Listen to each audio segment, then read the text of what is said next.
കോഴിക്കോട് വെള്ളിപ്പറമ്പിൽ നിർത്തിയിട്ട ഓട്ടോറിക്ഷയിൽ കവർച്ച. ജംനാസ് എന്നയാളുടെ ഓട്ടോറിക്ഷയിൽ നിന്നാണ് ബൈക്കിലെത്തിയ വ്യക്തി പണം കവർന്നത്. സംഭവത്തിന്റെ CCTV ദൃശ്യങ്ങൾ മീഡിയ വണ്ണിന് ലഭിച്ചു.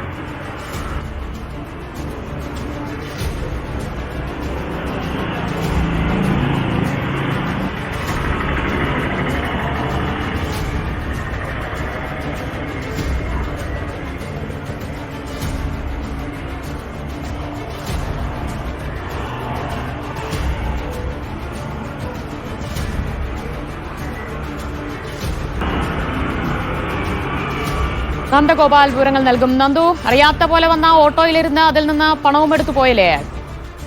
ദിവ്യ, തീർച്ചയായും ഈ കഴിഞ്ഞ 12-ാം തീയതിയാണ് ഈ സംഭവം ഉണ്ടാവുന്നത്. വെള്ളിപ്പറമ്പ് ഭാഗത്ത് തന്നെ പള്ളിയിലേക്ക് പോയതായിരുന്നു ഓട്ടോറിക്ഷ ഡ്രൈവറായ ജംനാസ്. ഈ സമയത്ത് വാഹനം വഴിയരികിൽ നിർത്തിയിട്ടിരുന്നു. CCTV ദൃശ്യങ്ങളിൽ കാണുന്നത് പോലെ മെഡിക്കൽ കോളേജ് ഭാഗത്തു നിന്നും വന്ന ഒരു ബൈക്കുകാരൻ നേരെ ഫോണിൽ സംസാരിച്ച് ഈ ഓട്ടോറിക്ഷയിൽ കയറിയിരിക്കുന്നു. അല്പസമയത്തിനകം തന്നെ ഈ ഓട്ടോറിക്ഷയിൽ നിന്നും ഇറങ്ങി ബൈക്കിൽ മെഡിക്കൽ കോളേജ് ഭാഗത്തേക്ക് തന്നെ തിരികെ പോവുകയും ചെയ്യുന്നുണ്ട്.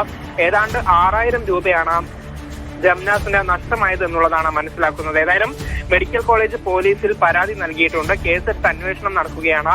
കൂടുതൽ CCTV ദൃശ്യങ്ങൾ ലഭിച്ചിട്ടുണ്ട് എന്നുള്ളതാണ് മനസ്സിലാക്കുന്നത്. ഇതനുസരിച്ചായിരിക്കും അന്വേഷണം നടക്കുക.